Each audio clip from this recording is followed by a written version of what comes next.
Hally Brooke, owner and founder of Live Nourished Coaching, and today we're going to talk about why you removed a bunch of stuff from your diet and then added it back in and your gut is still kind of messed up. So when we talk about gut healing in functional medicine and at Live Nourished specifically, we talk about the 5 R's of gut healing, and those are remove, repair, replace, reinoculate, and reintroduce.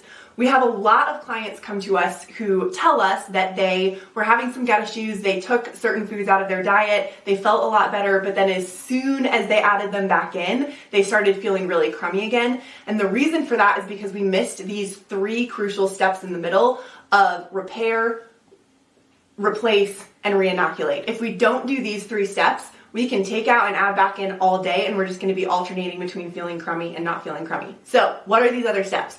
Remove is obvious. Remove is take out the things that are causing an issue. Think about if you fall down and scrape your knee. The remove is get your knee off the cement and stop dragging it across the cement.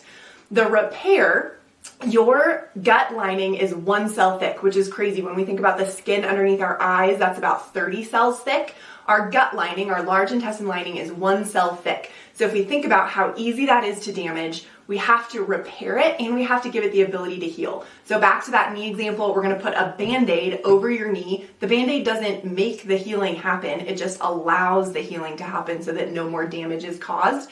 What we need to do is we need to increase the mucosal barrier in your gut lining so that you have a Band-Aid, you have a barrier between what you're eating and your gut lining so that your gut lining actually can heal. The next thing we need to do is we need to replace. A lot of times when people are dealing with gut issues, there is some kind of imbalance in their enzymes and digestive enzymes, digestive acids that's causing an issue. And so we need to figure out what is not there and we need to replace it. We need to get those digestive enzymes working properly.